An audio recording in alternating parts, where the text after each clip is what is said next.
నూతన సంవత్సర శుభాకాంక్షలు. ఈ నూతన సంవత్సరంలో నేను పెడుతున్న మొట్టమొదటి తొలి కాన్ఫరెన్స్ మరి మన సంగారెడ్డిలో పెడతా ఉన్నా. న్యాయం చేయాలని కూడా కోరుకుంటున్నాం మీ అందరినీ. రెండు విషయాలు, ఒకటి ముఖ్యంగా రెండు కూడా స్టేట్కి సంబంధించిందే. ఒక అంశం స్టేట్ కన్సిడర్ చేసి వీలైతే ఒక అంశాన్ని జిల్లా కన్సిడర్ చేస్తే బాగుంటుంది. రెండు భాగాలుగా ప్రెస్ మీట్ నిర్వహిస్తూ ఉన్నాం. నేను మాట్లాడుతున్న అంశం కూడా ముఖ్యంగా రాష్ట్రంలో దాదాపు 80 లక్షల మంది రైతులకు సంబంధించిన అంశం కనుక దయచేసి ఇది ప్రాపర్గా మంచి కవరేజ్ రావాలి. ప్రభుత్వం మరి రైతుల్ని మోసం చేయాలని చూస్తుంది కనుక మీరు కూడా కొంత న్యాయం చేయాలని నా మొదటి ప్రెస్ కాన్ఫరెన్స్ 2025 సంవత్సరంలో కనుక మీరందరూ కూడా న్యాయం చేయాలని కోరుకుంటున్నాను. సో రేవంత్ రెడ్డి గారు విజయవంతంగా రైతు బంధును ఎగ్గొట్టి రైతు భరోసాకు కోతలు పెట్టడానికి రాత్రింబవళ్ళు కష్టపడతా ఉన్నాడు. ఎటైట రైతు బంధుకు రైతు భరోసాకు కోతలు పెట్టచ్చు అని పాపం వ్యవసాయ మంత్రి, ఆర్థిక మంత్రి, ముఖ్యమంత్రి అందరూ ఈ రైతు భరోసాకు కోతలు పెట్టడానికి కుస్తీలు పడుతున్నారు.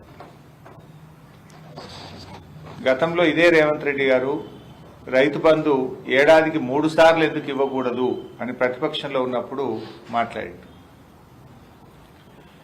ఇవాళ అధికారంలోకి రాగానే రేవంత్ రెడ్డి గారికి కొంచెం మతిమరిపి వచ్చినట్టున్నది. 3 సార్లు ఎందుకు ఇయ్యరు అన్నోడు ఒక్కసారి కూడా రైతు బంధు ఇవ్వడానికి ఆపసోపాలు పడుతున్నాడు, వెనక ముందు అవుతున్నాడు. వానకాలానికి రైతు బంధు ఎగబెట్టిండు, యాసంగికి రైతు భరోసాలో కోతలు పెట్టడానికి కుస్తీలు పడుతుంది. అప్పుడేమో 3 పంటలకు రైతు బంధు ఇవ్వాలన్నాడు. వానకాలం ఎగబెడితివి, యాసంగికి కోతలకు సిద్ధం చేస్తేవి. అంటే రేవంత్ రెడ్డికి మతిమరుపు అనుకోవాలన్నా, రేవంత్ రెడ్డి గారు ప్రతిపక్షంలో ఉంటే ఒక మాట, అధికారంలోకి వస్తే ఇంకొక మాట, అంటే 2 నాలుకల ధోరణి. ప్రతిపక్షంలో ఉన్నప్పుడేమో నాలుకకు నరం లేదు, ఏదైనా అడుగుతాడు. అధికారంలోకి వస్తే తాను చెప్పిన మాటలు తానే మర్చిపోతాడు. ఇప్పటికే రేవంత్ రెడ్డి గారు రుణమాఫీకి షరతులు పెట్టి, ఎవరు రాబాయ్ ఎంత డిస్టర్బ్ చేయకుండా అంటే కూడా గదే పని చేస్తారేం రాబాయ్, బయట పోయి ఊకే సతాయిస్తారు. రుణమాఫీకి షరతులు పెట్టి రేవంత్ రెడ్డి గారు చాలా మంది రైతులకు రుణమాఫీ ఎగ్గొట్టిండు. ఇలా రాష్ట్రంలో సగం మందికి కూడా రుణమాఫీ కాలేదు. ఇప్పుడు మళ్ళీ రైతు భరోసాకు కోతలు పెట్టే ప్రయత్నం చేస్తున్నాడు. ప్రభుత్వం దగ్గర అన్ని రికార్డులు ఉన్నాయి. ఇప్పటికే కేసీఆర్ గారు ప్రభుత్వం దగ్గర ఉన్నటువంటి రికార్డులతోని 11 విడతల్లో 73,000 కోట్ల రూపాయల రైతు బంధునిచ్చి చూపించిండు కేసీఆర్ గారు. కానీ రేవంత్ రెడ్డి గారు ఏమంటున్నారు, ఇప్పుడు మళ్ళీ రైతు భరోసాకు దరఖాస్తులు పెట్టమంటాడట. ఆ దరఖాస్తులు కూడా ఎట్లా పెట్టమంటాడట, నేను ఇస్తున్న సమాచారం అంతా కరెక్టు, ఎలాంటి తప్పుడు సమాచారం ఇచ్చినా, తప్పుడు లెక్కలు తేలినా మీరు తీసుకోబోయే చర్యలకు నేను శిక్షార్హుణ్ణి అని రైతులట సెల్ఫ్ డిక్లరేషన్ ఇవ్వాలని రేవంత్ రెడ్డి గారు షరతులు పెడుతున్నాడు. దరఖాస్తులు పెట్టమని చెప్పి రైతుల్ని కోరుతున్నాడు. ఇది రైతుల్ని అవమానపరచడం కాదా?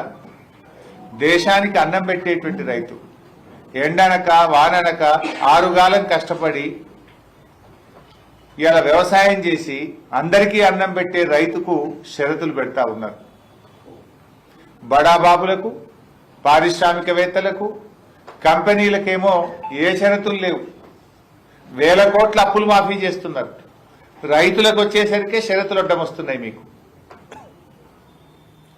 రైతులకు బేడీలు వేసి అవమానపరిచినటువంటి రేవంత్ రెడ్డి ప్రభుత్వం ఇవాళ రైతు భరోసా విషయంలో కూడా రైతుల్ని నేరస్తుల్లా భావించడం ఇది చాలా దారుణమైనటువంటి విషయం. మీ దగ్గర అన్ని వివరాలు ఉన్నాయి కదా, మీ వ్యవసాయ శాఖ అధికారులు ఉన్నారు కదా, వ్యవసాయ శాఖ అధికారులు పోయి చూసుకోమనండి. ఎందుకు ఇలా రైతుల్ని మీరు ఒక దోషిలాగా నిలబెట్టే ప్రయత్నం ఎందుకు చేస్తున్నారు? ఎందుకు రైతులను దరఖాస్తుల పేరు మీద అవమానపరిచే ప్రయత్నం చేస్తున్నారు? అన్నదాతలంటే అంత అలుసెందుకు అని నేను రేవంత్ రెడ్డి గారిని అడుగుతా ఉన్నాను. అంటే మీరు మళ్ళీ రైతులను కార్యాలయాల చుట్టూ తిప్పే ప్రయత్నం, కాంగ్రెస్ నాయకుల చుట్టూ తిప్పే ప్రయత్నం, పైరవకారుల చుట్టూ తిప్పే ప్రయత్నానికి మీరు పాల్పడతా ఉన్నారు. అంటే రైతులు మళ్ళీ పైరవకారుల చుట్టూ, కాంగ్రెస్ నేతల ఇండ్ల చుట్టూ, కార్యాలయాల చుట్టూ తిరగాలనా? కేసీఆర్ గారు ఉండగా కడుపులో సల్లగదలకుండా, ఏ దరఖాస్తు లేకుండా, రైతు ఇంట్లో నుంచి కాలు బయట పెట్టకుండా, వానకాలం వచ్చిందన్నా, యాసంగి పంట వచ్చిందన్నా టింగు టింగున ఫోన్లు మోగినాయి, బ్యాంక్ అకౌంట్లలో డబ్బులు పడ్డాయి. కానీ ఇలా రేవంత్ రెడ్డి ఏం చేస్తుండు?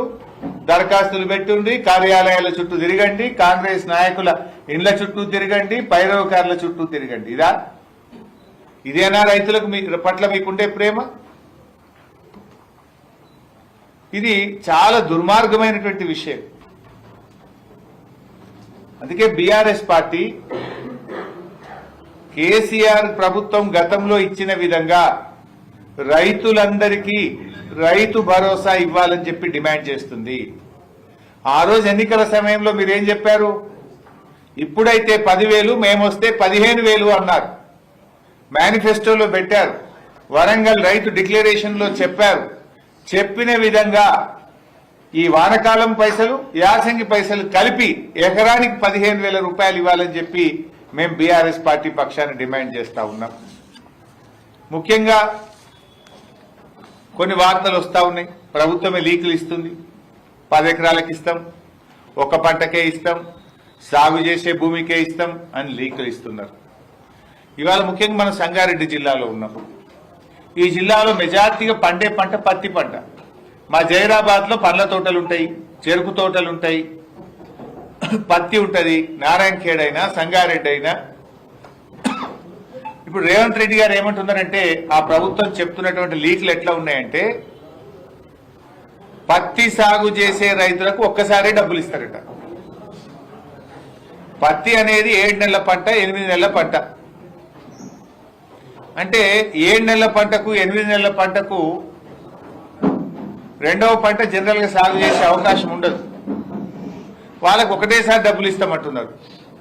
చెరుకు పంట అది సంవత్సరం పంట, ఒకేసారి డబ్బులు ఇస్తారట. పసుపుకు ఒకేసారి ఇస్తారట, అల్లంకు ఒకేసారి ఇస్తారట. అంటే దీన్ని బట్టి రైతులు నష్టపోతారు. ముఖ్యంగా పండ్ల తోటలు, ఆయిల్, పామాయిల్ గాని ఇవన్నీ పంటలకు కూడా ఒకేసారి డబ్బులు ఇస్తామంటే ఇది రైతు నోట్లో మట్టి కొట్టడమే. ఇవాళ మన రాష్ట్రంలో 1,50,00,000 ఎకరాలు వానకాలంలో సాగైతుంది. యాసంగికి వచ్చేవరకు ఏమైతుంది? 50,00,000 ఎకరాల్లో పత్తి సాగు చేసేటువంటి రైతులు యాసంగిలో పంట వేయరు. ముఖ్యంగా పత్తి ఎక్కడ సాగు చేస్తారు?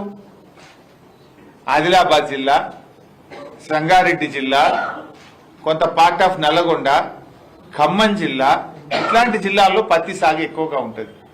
పత్తి సాగు చేసే రైతులంతా కూడా చిన్న సన్నకారు రైతులే, ముఖ్యంగా గిరిజన దళిత రైతులే. ముఖ్యంగా ఖమ్మం, ఆదిలాబాద్ లో ఉండే గిరిజన రైతులే పత్తి సాగు చేస్తారు. దళిత రైతులే ఎక్కువగా సాగు చేస్తారు. సాగునీటి సౌకర్యం లేని రైతులే పత్తి సాగు చేస్తారు. అంటే కాంగ్రెస్ పార్టీ 50,00,000 ఎకరాల్లో పత్తి పండిస్తున్న దళిత గిరిజన రైతుల నోట్లో మట్టి కొట్టే ప్రయత్నం చేస్తున్నది. నువ్వు పత్తి సాగు చేసినావు కదా, నీకు ఒక్క వానకాలమే ఇస్తాం, ఇక యాసంగికి నీకు ఎగబెడతా అని చెప్పదలుచుకున్నది కాంగ్రెస్ పార్టీ. అదేవిధంగా చెరుకుకు పెట్టుబడి ఎక్కువ, పసుపుకు పెట్టుబడి ఎక్కువ, పండ్ల తోటలకు పెట్టుబడి ఎక్కువ. మరి వాళ్ళకు కూడా ఒకసారి ఇస్తా అంటే ఎట్లా? చెరుకుకు నార్మల్ గా ఇతర పంటల కంటే పెట్టుబడి 2 అంతలు ఉంటుంది. ఇవాళ 1,00,000 ఎకరాల్లో చెరుకు పంట పండుతుంది మన రాష్ట్రంలో, 1,00,000 ఎకరాల్లో పసుపు పంట పండుతుంది మన రాష్ట్రంలో, 10 లక్షల ఎకరాల్లో మామిడి తోటలు, ఆయిల్ పామ్ తోటలు, ఇతర పండ్ల తోటలు, ఒక 10 లక్షల ఎకరాల్లో వివిధ రకాల తోటలు ఉంటాయి. ఇలా కంది దాదాపు 10 లక్షల ఎకరాల్లో తెలంగాణలో కంది సాగైతుంది. కంది కూడా సింగిల్ క్రాప్, 8 నెలలు 9 నెలలు పడుతుంది. ఇక నువ్వు కంది వేసినావు కదా, నీకు ఒకటేసారి రైతు భరోసా. నువ్వు పత్తి వేసినావు కదా, నీకు ఒకటేసారి రైతు భరోసా. నువ్వు చెరుకు వేసినావు కదా, ఒకటేసారి రైతు భరోసా. నువ్వు పసుపు వేసినావు కదా, నీకు ఒకటేసారి రైతు భరోసా. నువ్వు పండ్ల తోటలు పెట్టినావు కదా, నీకు ఒకటేసారి రైతు భరోసా అని ఇలా రైతుల నోట్లో మట్టి కొట్టే ప్రయత్నం చేస్తా ఉంది. రైతు భరోసా పేరిట కోతలు పెట్టే ప్రయత్నం చేస్తున్నది ఇవాళ కాంగ్రెస్ ప్రభుత్వం. ఇది ఎక్కడ న్యాయం అని అడుగుతా ఉన్నా. ముఖ్యంగా ఈ పత్తి కానీ కంది కానీ హార్టికల్చర్ పండించే రైతులు దళిత గిరిజన రైతులు ఎక్కువ ఉంటారు. రాళ్ళు రప్పలకి ఏమని మాట్లాడుతున్నారు. ఎవరుంటారు? కొండలు గుట్టల్లో సాగు చేసేటోళ్ళు ఎవరు? పోడు భూముల సాగు చేసేటోళ్ళు ఎవరు? కొండలు గుట్టల్లో పోడు భూములు సాగు చేసే రైతులు గిరిజన రైతులు. అంటే మీ టార్గెట్ ఏంది? గిరిజన రైతులు అంటే మీకు గిట్టదా? గిరిజన రైతులకు రైతు భరోసా ఎగ్గొడదామనుకుంటున్నారా? మీ ఉద్దేశం ఏంది అని మేము అడుగుతా ఉన్నాం. అన్నీ ఆలోచించిన కేసీఆర్ గారు రైతుల ఆత్మగౌరవాన్ని కాపాడాలి, రైతులు పెట్టేవాళ్ళు కానీ అడుక్కునే వాళ్ళు కాదు అన్నది కేసీఆర్ సిద్ధాంతం. రైతులు దేశానికి అన్నం పెట్టేవాళ్ళు, అందరికీ కడుపు నిండా అన్నం పెట్టి ప్రజల్ని బతికించేవాడు రైతు. అందరికీ పెట్టే రైతును ఇలా కేసీఆర్ ఆత్మగౌరవం పెంచి రైతు యొక్క విలువను, రైతు గౌరవాన్ని కేసీఆర్ పెంచే ప్రయత్నం చేసిండు. కానీ కాంగ్రెస్ పార్టీ ఏం చేస్తుంది? రైతును అడుక్కునేవాడిగా చిత్రీకరించే ప్రయత్నం చేస్తుంది. రైతులు దరఖాస్తులు పెట్టండి, కార్యాలయాల చుట్టూ తిరగండి, పైరేవు కార్ల చుట్టూ తిరగండి అనే విధంగా రైతుల ఉసురు పోసే ప్రయత్నం చేస్తుంది. అందరికీ అన్నం పెట్టే రైతును అడుక్కునేవాడిగా మార్చకండి. మీ దగ్గర అన్ని వివరాలు ఉన్నాయి, అన్ని పంటలకు ఇవ్వండి.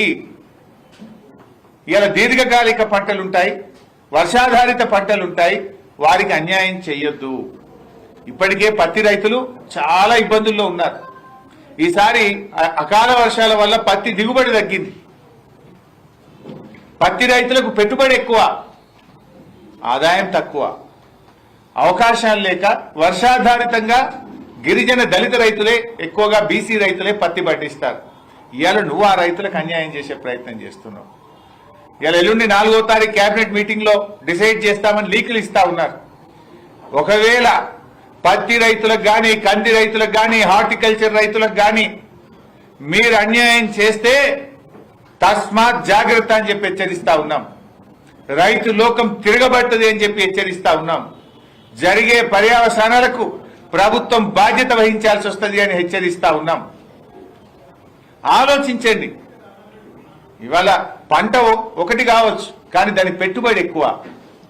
కందులు దాదాపు 10 నెలల పంట, చెరుకు ఏడాది పంట, పసుపు ఏడాది పంట, పత్తి 6-7 నెలల పంట.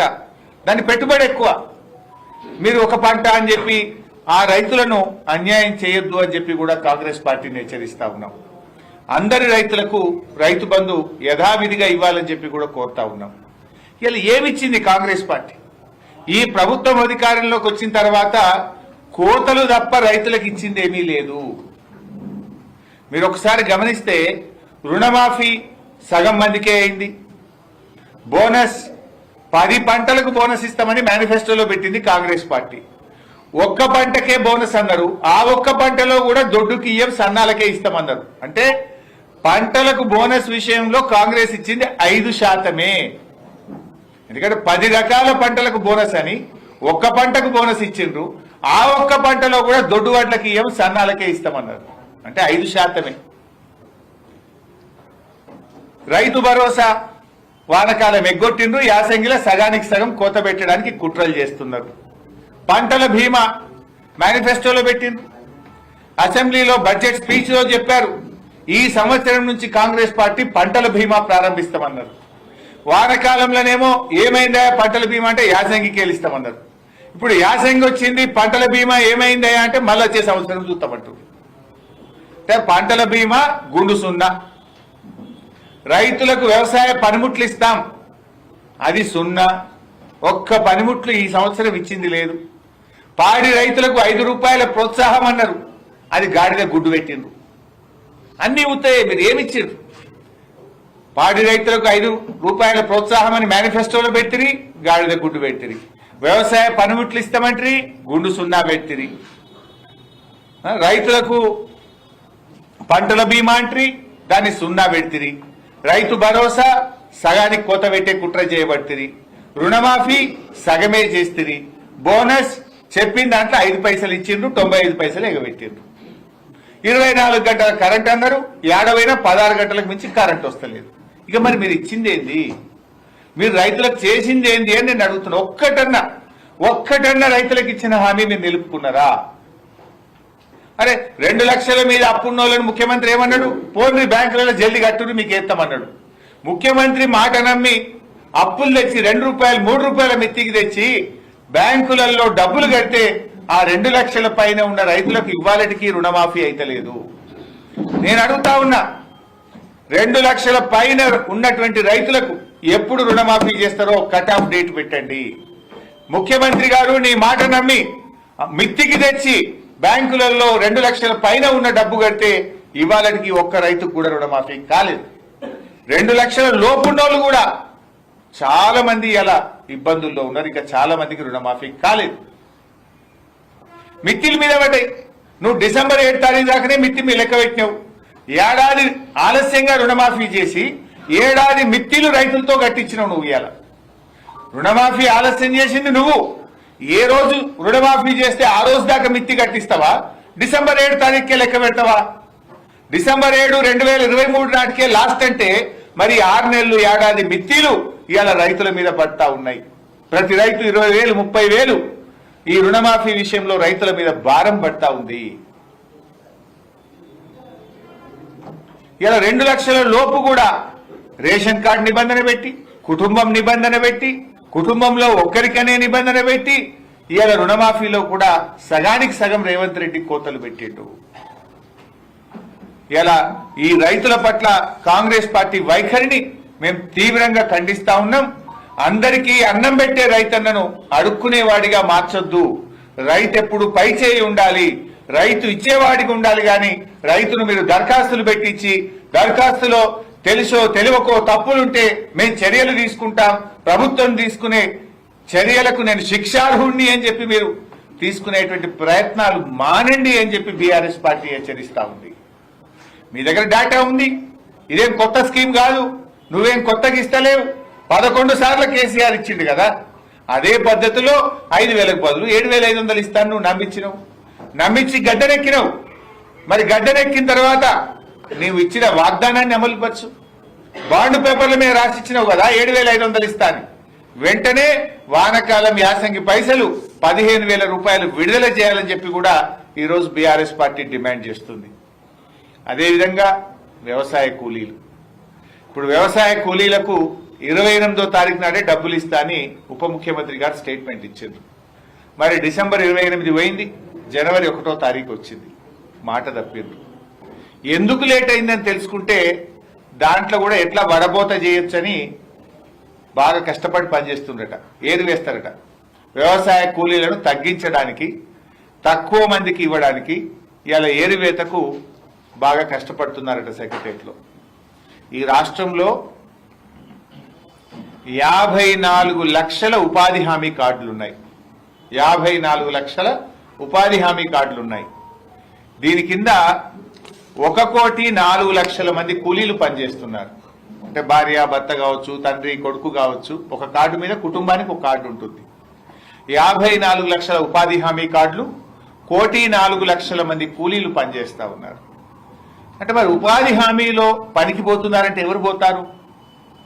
బతుకుదెరువు లేనటువంటి వాళ్ళు. కూలీ కనుకనే కూలి పనికి పోతారు. మరి అక్కడ మళ్ళీ ఏరువేత ఎందుకు? ఇప్పుడు అక్కడ ఏందట, నీకేమైనా భూమి ఉన్నదా అని చూస్తారట. గుంట ఉన్నదా, 5 గుంటలు ఉన్నదా, 3 గుంటలు ఉన్నదా, 2 గుంటలు ఉన్నదా, అర్ధెకరం ఉన్నదా, పావు ఎకరం ఉన్నదా? పావు ఎకరంలో పంట వండుతుందా? వాళ్ళు బతుకుతారా? కొన్ని రాళ్ల భూములు ఉంటాయి, కొన్ని గుట్టల భూములు ఉంటాయి, ప్రభుత్వం ఇచ్చిన అసైన్డ్ భూములు ఉంటాయి, సాగునీటి సౌకర్యం ఉండదు, కరెంటు సౌకర్యం ఉండదు, రూపాయి పంట పంటది, పేరుకు మాత్రం 5 గుంటలో 10 గుంటలో ఉంటుంది. వాళ్ళను కూడా ఏరి వేస్తా, ఇంటికి ఒకరికే ఇస్తా, నువ్వు రోజు కూలికి పోతేనే ఇస్తా, 100 పని దినాలు పూర్తి చేస్తేనే ఇస్తా, లేదు 50 పని దినాలు పూర్తి చేస్తేనే ఇస్తా అని కోతలు పెట్టి వ్యవసాయ కూలీలకు ఇస్తామన్న 12,000 కూడా ఎగబెట్టే కుట్ర చేస్తా ఉన్నారు. ఇది అన్యాయం కదా. ఒక కుటుంబానికి ఉన్నదే 100 పని దినాలు, నువ్వు కోతలు పెట్టే ప్రయత్నం చేయొద్దు. ఉపాధి హామీ మట్టి పనికి పోయే వాళ్ళు ఎవరు పోతారు? గడపార పట్టుకొని పార పట్టుకొని పొద్దుగాల 6 గంటలకు లేచి మట్టి పనికి పోయేవాడు కూలి కాకపోతే ఏంటి? ఆ కూలికి కూడా వడబోతలా? ఆ కూలికి కూడా పరీక్షలా? ఆ కూలీలను కూడా అవమానపరుస్తారా? కూలికి కూడా వెలగడతారా? కూలీలను కూడా ఇంకా మీరు రకరకాల దాంతో ఏరివేస్తారా? ఇది ఏం పద్ధతి అని మేము అడుగుతా ఉన్నాం. ఎలాంటి షరతులు లేకుండా ఉపాధి హామీలో మట్టి పనికి పోతున్న 1,4,00,000 మందికి వ్యవసాయ కూలీలకు మీరు మేనిఫెస్టోలో చెప్పిన ప్రకారంగా ఇచ్చిన మాట ప్రకారంగా సంవత్సరానికి 12,000 రూపాయలు బేషరతుగా ఇవ్వాలని బీఆర్ఎస్ పార్టీ డిమాండ్ చేస్తుంది. 5 గుంటలో 10 గుంటలో అద్దెక్రమం కాదు, వాళ్ళ కుటుంబానికి ఆ భూమి ఎంతకు కూడా సరిపోదు. ఎకరం లోపు ఉన్న వాళ్ళందరినీ కూడా వ్యవసాయ కూలీలుగా పరిగణించండి. వారందరికీ కూడా వారికి ప్రభుత్వం ఇస్తామన్న 12,000 రూపాయల ఆర్థిక సహాయాన్ని అందించాలని చెప్పి కూడా బీఆర్ఎస్ పార్టీ డిమాండ్ చేస్తుంది. ముఖ్యంగా ఉపాధి హామీ కార్యక్రమాన్ని కూడా కాంగ్రెస్ ప్రభుత్వం నిర్వీర్యం చేస్తా ఉంది. ఉపాధి హామీలో కేంద్ర ప్రభుత్వం నుంచి మే నెలలో డబ్బులు వచ్చాయి. మే నెలలో వచ్చిన డబ్బులు ఇప్పటికీ కూడా రిలీజ్ చేయట్లేదు. ఆల్మోస్ట్ 7 నెలలు 8 నెలలు అయింది. 858 కోట్ల రూపాయల ఉపాధి హామీ పనులను ప్రభుత్వం దారి మళ్లించింది. 858 కోట్ల ఉపాధి హామీ డబ్బులు కేంద్ర ప్రభుత్వం నుంచి మే నెలలో వస్తే ఇప్పటిదాకా కూడా పనిచేసిన కూలీలకు కానీ ఆ పని చేసినటువంటి వ్యక్తులకు కానీ ఇవ్వకుండా డబ్బులను కాంట్రాక్టర్లకు, బడా కాంట్రాక్టర్లకు చెల్లించింది. పర్సెంటేజ్లకు బిల్లులు ఇస్తున్నారు. పేదవాళ్లకో ఈ పేద కూలీలకో ఉపాధి హామీ మెటీరియల్ కాంపోనెంట్ లో పనిచేసిన వారికి మాత్రం డబ్బులు ఇవ్వడం లేదు. దాని రూల్ ఏంది? 3 నెలలు దాటితే ఇంట్రెస్ట్ కట్టాలి రాష్ట్ర ప్రభుత్వం. కేంద్ర ప్రభుత్వం డబ్బులు ఇచ్చిన 3 నెలల్లోగా చెల్లించకపోతే రాష్ట్ర ప్రభుత్వం వడ్డీతో సహా కేంద్ర ప్రభుత్వానికి తిరిగి కట్టాల్సి ఉంటుంది. అంటే ఏంది మీరు నియమ నిబంధనలు లేవా? 3 నెలలు కాదు 7 నెలలు 8 నెలలు అయినా ఎందుకు ఉపాధి హామీ డబ్బులు చెల్లిస్తలేరు అని నేను అడుగుతా ఉన్నా. రాష్ట్రం నష్టపోతుంది కదా. ఇప్పటికే కేంద్ర ప్రభుత్వం స్పర్శ్ అనేటువంటి కొత్త కార్యక్రమం దేశంలో 7 రాష్ట్రాల్లో తెస్తున్నారు. అందులో తెలంగాణ కూడా ఉన్నది. అంటే ఇక రాష్ట్రానికి డబ్బులు ఇయ్యరు వాళ్ళు, డైరెక్ట్ పనిచేసేటోళ్ళకే కేంద్ర ప్రభుత్వం ఇస్తుంది. ఇక మీరు ఇట్లా చేస్తున్నానే వాడు బంద్ పెట్టిండు. రాష్ట్ర ప్రభుత్వం వాటా చారణ నువ్వు కడితే బారణ వాళ్ళు రిలీజ్ చేస్తారు.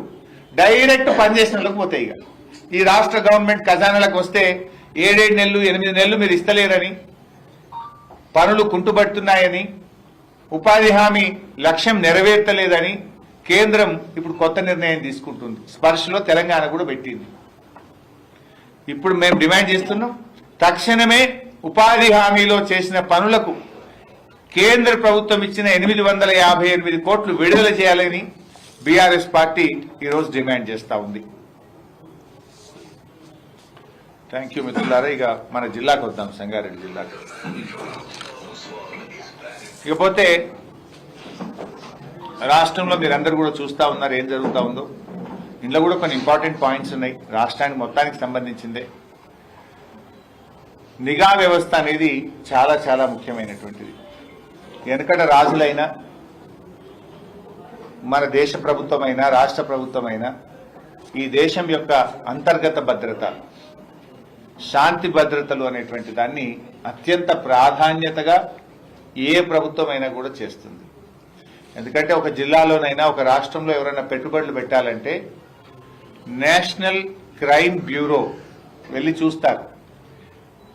క్రైమ్ రేట్ ఎంతున్నది, క్రైమ్ జరిగితే ఎంతమందిని వీళ్ళు పట్టుకుంటున్నారు, ఎన్ని మర్డర్లు అవుతున్నాయి, ఎన్ని రేప్ కేసులు అవుతున్నాయి, ఈ రాష్ట్రంలో పెట్టుబడులు పెట్టచ్చా పెట్టరాదా అని ఎవరైనా చూసుకొని ఇతర దేశాల వాళ్ళు కానీ ఇతర రాష్ట్రాల వాళ్ళైనా పెట్టుబడి పెట్టేటప్పుడు చూసుకుంటారు. బాధ కలిగే అంశం ఏంటంటే తెలంగాణ ఇప్పుడు ఎల్లో జోన్లకు పోయింది. ఇక కొద్దిగా అయితే రెడ్ జోన్లకు పోయేటట్టుంది. కేసీఆర్ ఉన్న 10 ఏళ్లలో ఎప్పుడు ఎల్లో జోన్కు పోలే పైసాబ్. We're in green zone. KCR గారి 10 ఏళ్లలో తెలంగాణ ఎప్పుడు గ్రీన్ జోన్లోనే ఉన్నది. కానీ రేవంత్ రెడ్డి వచ్చిన ఏడాది కాలంలో ఎల్లో జోన్కు పోయింది. ఇప్పుడు రెడ్కు బార్డర్లు ఉన్నది. 4 రోజులైతే రెడ్ జోన్లో పెట్టేట్టున్నది. దక్షిణ భారతదేశంలో ఎల్లో జోన్లో ఉన్న ఒకే ఒక్క రాష్ట్రం తెలంగాణ రాష్ట్రం. బాంబే తర్వాత, బాంబే ఎల్లో జోన్లు ఉన్నది, ఇవాళ తెలంగాణ కూడా ఎల్లో జోన్లకు పోయింది. రాష్ట్రంలో క్రైమ్ రేట్ 23% పెరిగింది. పోయిన సంవత్సరానికంటే తెలంగాణ రాష్ట్రంలో క్రైమ్ రేట్ 23% పెరిగింది. రేప్ కేసులు 29% పెరిగినాయి. దళిత గిరిజనుల మీద రేప్ కేసులు 12% పెరిగినాయి ఈ రాష్ట్రంలో. ఎటుపోతుంది ఈ రాష్ట్రం? పోలీసులు మంచి పోలీసులు, తెలంగాణ పోలీసులు the best police in the country. ఒకప్పుడు గుజరాత్ వాళ్ళు, మహారాష్ట్ర వాళ్ళు తెలంగాణకు వచ్చి నేర్చుకుందరు. క్రైమ్ డిటెక్షన్ రేషియో మీ తెలంగాణలో చాలా బాగుంది, అసలు ఎందుకు ఇంత ఫాస్ట్గా మీరు దొంగల్ని పట్టుకుంటున్నారు, ఎట్లా పట్టుకుంటున్నారు అని మహారాష్ట్ర, కర్ణాటక, గుజరాత్ లాంటి రాష్ట్రం వాళ్ళు తెలంగాణకు వచ్చి నేర్చుకొని పోయింది. కానీ ఇవాళ ఏమైపోయింది? ఏడాది లోపలనే ఎందుకు ఇంత ఆగమవుతున్నది?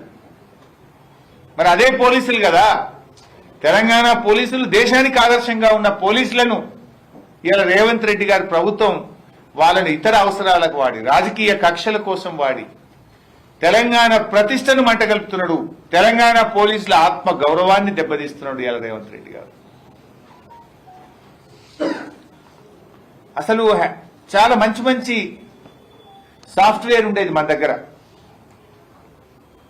హ్యాక్ ఐ, ఎవరైనా మహిళలు ఇంట్లో నుంచి బయటకు పోతే హ్యాక్ ఐలో రిజిస్టర్ చేసుకొని పోతే సేఫ్ గా ఆమె మళ్ళా ఇంటికి చేరేదాకా పోలీసులు మానిటర్ చేసేవాళ్ళు. 23 లక్షల మంది మహిళలు హ్యాక్ ఐలో రిజిస్ట్రేషన్ చేసుకున్నారు. ఇలా హ్యాక్ ఐ అనేది బంద్ అయిపోయింది రాష్ట్రంలో. ఈ పెట్టి అనే ఒక ఈ పెట్టి కేసెస్ అనే సాఫ్ట్వేర్ ఉండేది, అది కూడా బంద్ అయిపోయింది. అరే కొత్తవి పెడతారా, ఇంకిన్ని మంచివి తీసుకొస్తారా? ఉన్న సాఫ్ట్వేర్ని ఎవరైనా బంద్ చేసుకుంటారా? ఈ పెట్టి కేసు బంద్ అయిపోయింది, హ్యాక్ అయి బంద్ అయిపోయింది.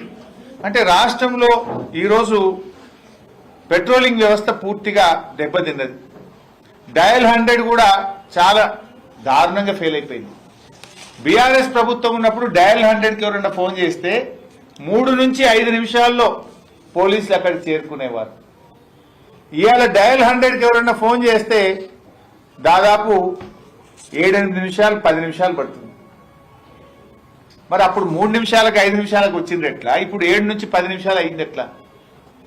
ఏమైంది? ప్రభుత్వం మారగానే మారుతుందా? అంటే అక్కడ టెక్నాలజీని సరిగా వాడతలేరు, అక్కడ స్టాఫ్ను తగ్గించారు, నిర్లక్ష్యం అవుతా ఉంది. ఆ రింగ్ టోన్ ఏందో పెట్టింది కొత్తగా, 40 సెకండ్లు ఆ రింగ్ టోనే నడుస్తుంది. యాక్చువల్ డయల్ 100 చేసినప్పుడు ఒక్కొక్క సెకండ్ ముఖ్యం.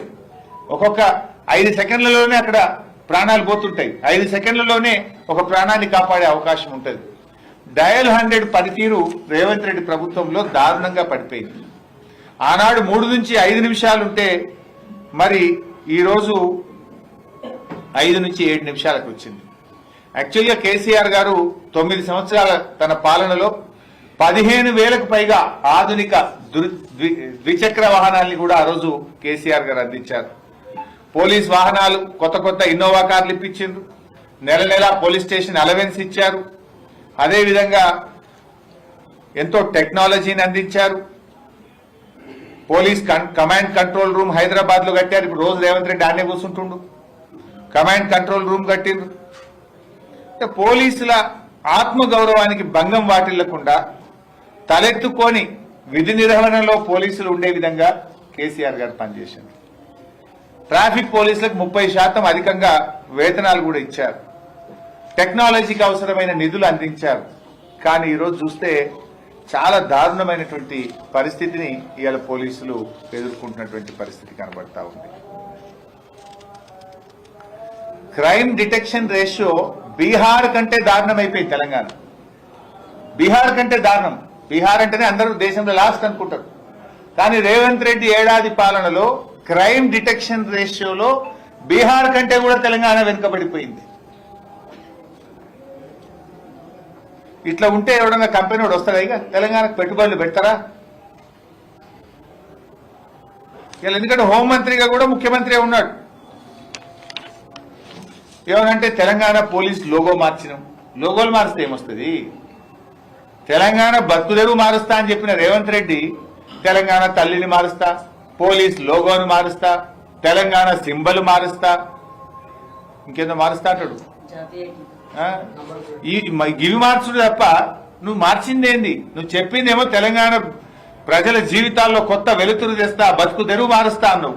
కానీ నువ్వు మారుస్తున్నదేమో టీజీని టీఎస్ ను టీజీ చేస్తా, తెలంగాణ తల్లిని మారుస్తా, తెలంగాణ పోలీస్ లోగో మారుస్తా, తెలంగాణ రాష్ట్ర సింబల్ మారుస్తా. దీంతో ప్రజల జీవితాలు మారుతాయా? ప్రజల బతుకు తెరువులు మారుస్తా అని చెప్పినావు కదా. నువ్వు చేస్తున్నదేంటి? పోలీస్ లోగోలు మార్చుడు కాదు, పోలీసులకు అవసరమైన సాంకేతికతను అందించు, పోలీసులకు అవసరమైన నిధులు అందించు, పోలీసులను వాళ్ళ పని వాళ్ళని చేసుకొని, పోలీసులు ఎంతసేపు ప్రతిపక్షముల మీద కేసులు పెట్టు, సోషల్ మీడియాలో పోస్టు పెట్టిండు, వాని లోపలై వీని లోపలై, ఈ పనులు కాదు కదా పోలీసులు చేయాల్సింది. ఇవాళ సంగారెడ్డి జిల్లా కూడా చెప్పాలి. దానికి పోయే ముందు రాష్ట్రంలో అనేక సమస్యలు వచ్చినాయి. ఇవాళ రేవంత్ రెడ్డి గారు వచ్చిన తర్వాత రాష్ట్రంలో పోలీసులు ఇబ్బంది పడతా ఉన్నారు. ఇంతకుముందు టీఏ ప్రతి పోలీస్ కానిస్టేబుల్ కానీ, ఎస్ఐ కానీ, ఏఎస్ఐ కానీ, హెడ్ కానిస్టేబుల్ కానీ కేసీఆర్ ప్రభుత్వం నెలకు 15 రోజుల టీఏ ఇచ్చింది. రేవంత్ రెడ్డి వచ్చినాక దాన్ని 7 రోజులకు తగ్గించాడు. పరిశాన్ ఉన్నారు పోలీసులు పాపం. 15 రోజులు 7 రోజులకు తగ్గించాడు. सरेंडर लीव पैसలు 3 किस्तिल पेंडिंग ఉన్నాయి. संगारेड्डी में कोई कांस्टेबल को पूछो, आप स्टेट में कोई जिला में जाके पूछो, 3 सरेंडर लीवल पेंडिंग ఉన్నాయి. 3 क्वार्टर्ల सरेंडर लीवल పోలీసులే విడుదలైతలేవు. స్టేషన్ అలవెన్స్ ఇంతకుముందు కేసీఆర్ గారు ఉండగా కాయిదాలు ఒంకస్కనుడు, అదేందో టైపిస్ట్ ప్రింటింగ్ మిషన్ పనిచేయలేదు అన్నట్టుంటుండే. ప్రతి పోలీస్ స్టేషన్ కు 50,000 రూపాయలు ఇచ్చిండు కేసీఆర్. హైదరాబాద్ లో అయితే 75,000 ఇచ్చి, అరే మీ కాయిదాలు మీరు కొనుక్కోండి, ఎవరైనా పోలీస్ స్టేషన్ కు వస్తే మంచినీళ్ళు తాగిపోయండి, ఛాయ్ తాగిపోయండి అని కేసీఆర్ గారు పోలీసుల గౌరవం, పోలీసుల ప్రతిష్ట పెంచాడు. ఇప్పుడు అవి కూడా విడుదలైతలేవు. స్టేషన్ అలవెన్స్ విడుదల చేయాలంటే కూడా పైరవి చేయాలి సెక్రటరియట్లో పోయి. ఎవరైనా సిఐ పైరవి చేస్తానో లేకపోతే ఆ పర్సెంటేజ్ ఇస్తే ఆ పోలీస్ స్టేషన్కి వస్తున్నాయి, మిగతా పోలీస్ స్టేషన్లకు వస్తలేవు. ఇప్పుడు మళ్ళా పాత పద్ధతి, ఎవరైనా దొంగలు రౌడీ షీటర్లు ఉంటే ఆ రౌడీ షీటర్, అరే భయ్య మా ప్రింటర్ పని చేస్తలేదు కొనుక్కరా, అరే భయ్ మా అదేదో కాగితాయి వైట్ పేపర్లు అయిపోయినాయి కొనుక్కరా, గాడికి వచ్చింది మళ్ళా పాత పద్ధతికి వచ్చింది కథ. ఎందుకు విడుదల చేస్తలేరు అని నేను అడుగుతా ఉన్నా.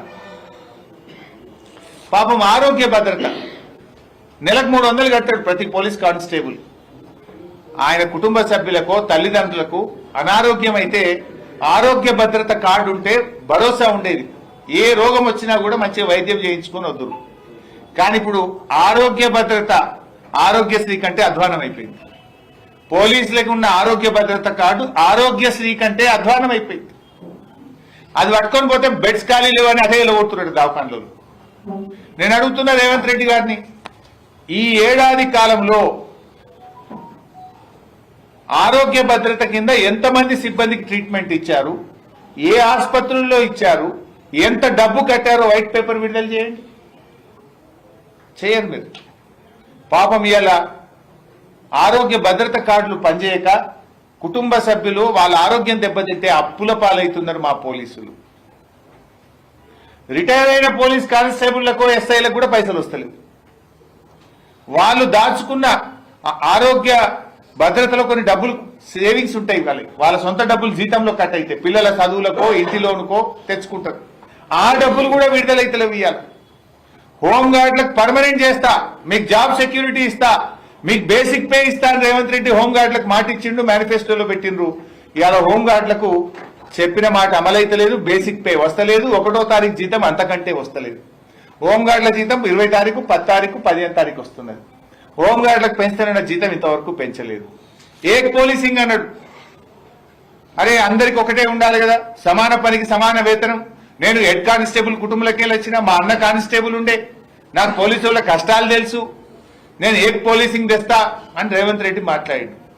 పాపం ఆ తెలంగాణ స్పెషల్ పోలీసులు, టీజీఎస్పీ పోలీసులు ఏమైంది ఏక్ పోలీసింగ్, మాకు ఏక్ పోలీసింగ్ పద్ధతి తెస్తా అన్నావు కదా రేవంత్ రెడ్డి గారు, తెమ్మంటే 10 మందిని ఉద్యోగాల నుంచి డిస్మిస్ చేసిండు, 39 మందిని సస్పెండ్ చేసిండు. నువ్వు ఇచ్చిన మాటనే కదా వాళ్ళు అడిగింది, వాళ్ళు ఏమైనా తప్పు అడిగిండ్రా? ఏమైంది ఏక్ పోలీసింగ్ అని నేను అడుగుతా ఉన్న పోలీసుల పక్షాన. నువ్వు ఎన్నికల్లో ఇచ్చిన హామీ అమలు చేయమని అడిగితే ఉద్యోగాల నుంచి తీసేస్తావా? బీఆర్ఎస్ పార్టీ పక్షాన్ని డిమాండ్ చేస్తున్నాం. డిస్మిస్ చేసిన 10 మంది టీజీఎస్పీ పోలీసులను తిరిగి ఉద్యోగాల్లోకి తీసుకోవాలి. సస్పెండ్ చేసిన 39 మందిని వారిని తిరిగి ఉద్యోగాల్లోకి తీసుకోవాలని చెప్పి కూడా బీఆర్ఎస్ డిమాండ్ చేస్తుంది. పోలీసుల సరెండర్ లీవ్ డబ్బులు వెంటనే విడుదల చేయాలని డిమాండ్ చేస్తా ఉన్నాం. టీఏ బిల్లులు గతంలో కేసీఆర్ గారు ఇచ్చిన విధంగా 7 రోజులు కాదు 15 రోజుల వాళ్ళ టీఏ బిల్లులు చెల్లించాలని కూడా బీఆర్ఎస్ పార్టీ డిమాండ్ చేస్తుంది. ఆరోగ్య భద్రత డబ్బులు విడుదల చేయాలని కూడా ఈరోజు బీఆర్ఎస్ పార్టీ డిమాండ్ చేస్తుంది. రిటైర్ అయిన పోలీసులకు సంబంధించిన డబ్బులు కూడా వెంటనే విడుదల చేయాలని, హోంగార్డులకు ఇచ్చిన మాట ప్రకారంగా బేసిక్ పే వాళ్ళ జీతాలు పెంచాలని చెప్పి కూడా మేము డిమాండ్ చేస్తా ఉన్నాం. ఇక మన సంగారెడ్డి జిల్లా, ఇది కూడా ఒకసారి చూస్తే అర్థమవుతుంది.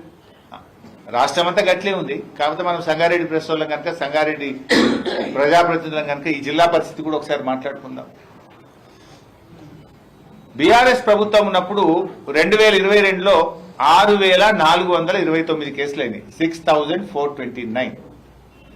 ఇప్పుడు 2024 అయిపోయింది కదా, మొన్న కాంగ్రెస్ గవర్నమెంట్. 2024లో ఎన్ని కేసులు అయినాయి అంటే 7,563, అంటే 1000 కేసులు పెరిగినాయి. రోజు రోజుకు టెక్నాలజీ పెరిగితే కేసులు తగ్గాలనా, కేసులు పెరుగుతాయా? 7,563 కేసులు అయినాయి. అంటే 2022 చూసినప్పుడు 24కు 1000కి పైగా సంగారెడ్డి జిల్లాలో కేసులు పెరిగినాయి. అంటే ఏమైంది, ఎందుకు పెరుగుతా ఉన్నాయి కేసులు? పోలీసులు అక్రమ కేసులు పెడుతుండ్రా? పోలీసుల మీద ఒత్తిడి పెట్టి ఈ కాంగ్రెస్ ప్రభుత్వం అనవసరంగా బీఆర్ఎస్ కార్యకర్తల మీద, సోషల్ మీడియా యాక్టివిస్టుల మీద కేసులు ఎక్కువ పెట్టిస్తున్నారా? నిఘా విభాగం పనిచేయడం లేదా? ఎస్బీ డిపార్ట్మెంట్ పనిచేయడం లేదా? ముందస్తు చర్యలు తీసుకోవడంలో ఫెయిల్ అవుతున్నామా? కారణం ఏంది అని నేను అడుగుతా ఉన్నా. ఇవాళ సంగారెడ్డి జిల్లాలో అత్యాచారాలు 31% పెరిగినాయి పైసా. 2022లో 70, 2023లో 100 మంది మహిళల మీద అత్యాచారం అయితే, కాంగ్రెస్ గవర్నమెంట్ వచ్చినాక 2024లో 131 అత్యాచారాలు ఈ జిల్లాలో జరిగినాయి. ఎందుకు పెరుగుతా ఉన్నాయి మహిళల మీద అఘాయిత్యాలు? ఎందుకు పెరుగుతా ఉన్నాయి మహిళల మీద అత్యాచారాలని నేను అడుగుతా ఉన్నా. దొంగతనాలు 52% పెరిగినాయి సంగారెడ్డి జిల్లాలో, 52%. ఇంత అన్యాయం ఇది. అప్పుడు గదే పోలీసులు, ఇప్పుడు గదే పోలీసులు కదా. కేసీఆర్ గవర్నమెంట్ లో తక్కువ ఎందుకు, కాంగ్రెస్ గవర్నమెంట్ లో ఎక్కువ ఎందుకు? దొంగతనాలు 2023లో 420 ఉంటే 2024లో 639 దొంగతనాలు జరిగినాయి సంగారెడ్డి జిల్లాలో. It is failure of this government.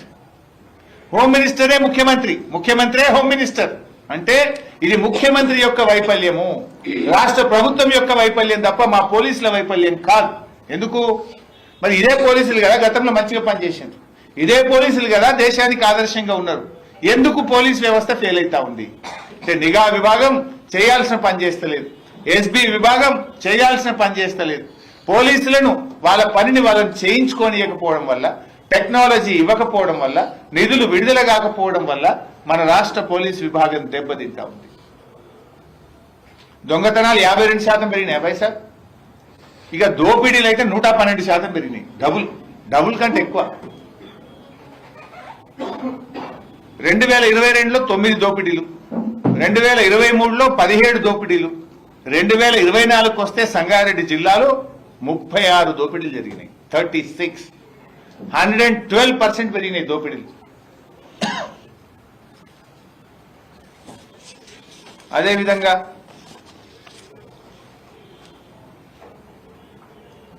గంజాయి కేసులు, 2023లో 11 గంజాయి కేసులుంటే 2024లో 34 గంజాయి కేసులు అయినాయి. అంటే రేవంత్ రెడ్డి వచ్చినాక గంజాయి విచ్చలవిడైపోయింది రాష్ట్రంలో. ఎక్కడ పట్టి అక్కడ గంజాయి దొరుకుతున్నది. గుడుంబ గంజాయి అడ్డాలైపోయినాయి. దాంతో ప్రజల ఆరోగ్యం దెబ్బతింటున్నది. ఇవాళ 2023లో 11 కేసులు పోయి 2024లో సంగారెడ్డి జిల్లాలో 34 గంజాయి కేసులు అయినాయి. కేసీఆర్ ప్రభుత్వం ఉన్నప్పుడు గంజాయిని నివారించింది, నిఘా పెంచింది. కానీ కాంగ్రెస్ వచ్చినాక గంజాయిని పెంచి పోషిస్తున్నది. ఇది నేను చెప్తున్న లెక్క కాదు, మీ ఎస్పీ గారు చెప్పిన లెక్కలే, మీ ఎస్పీ ప్రెస్ మీట్ పెట్టిన లెక్కలే నేను చెప్తున్నా. నేనేమి నా సొంత కవిత్వం చెప్తలేను. పోయిన సంవత్సరం లెక్క, ఈ సంవత్సరం లెక్క తీసి మీ ముందు పెడతా ఉన్నాను నేను. సైబర్ క్రైమ్లు సంగారెడ్డి జిల్లాలో 2022లో 217 సైబర్ క్రైమ్లు, 23లో 323 సైబర్ క్రైమ్లు, 2024కు వస్తే 793 సైబర్ క్రైమ్లు అయినాయి. అంటే డబుల్ ట్రిబుల్ అయిపోయినాయి సైబర్ క్రైమ్స్. అప్పుడేమో సైబర్ కంట్రోల్ వింగ్ ఉంటుండే కేసీఆర్ గారు ప్రభుత్వం ఉన్నప్పుడు.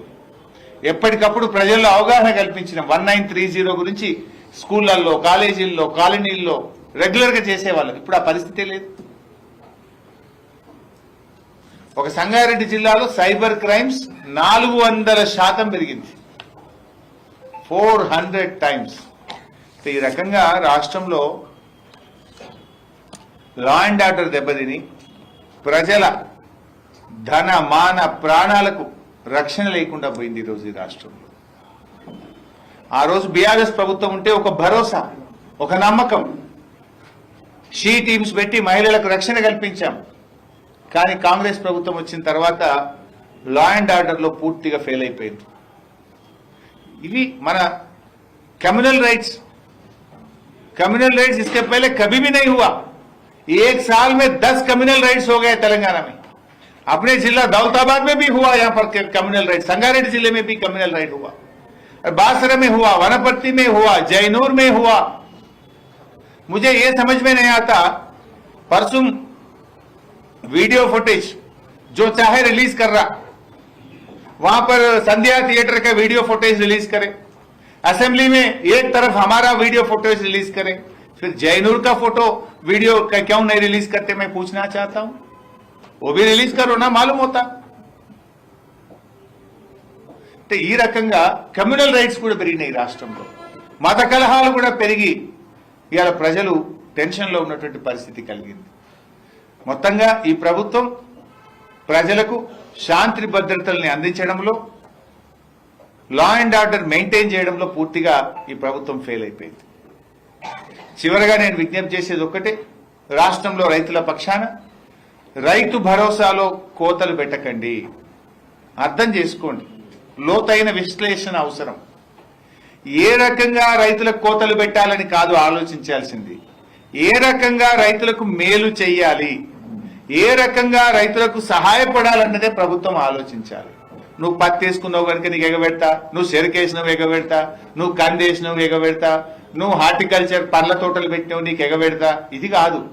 నీకు ఎట్లా అందిస్తా, రైతుని ఎట్లా నిలబెడతా, రైతు ఆత్మగౌరవాన్ని ఎట్లా పెంచుతా అని ప్రభుత్వం ఆలోచించాలి తప్ప రైతుకు ఎట్లా కోత పెడతా అని ఆలోచించకూడదు అని చెప్పి మేము విజ్ఞప్తి చేస్తా ఉన్నాం. రైతుల పక్షాన 2 లక్షల పైన ఉన్నటువంటి రైతులకు తక్షణమే ఇచ్చిన మాట ప్రకారంగా రుణమాఫీ పూర్తి చేయాలని, ఈ రైతు భరోసా ఎకరానికి 15,000 రూపాయల డబ్బు విడుదల చేయాలని, షరతులు లేకుండా, కోతలు లేకుండా గతంలో బీఆర్ఎస్ పార్టీ ఇచ్చిన ప్రకారంగా రైతు భరోసా డబ్బులు అందించాలని చెప్పి డిమాండ్ చేస్తూ సెలవు.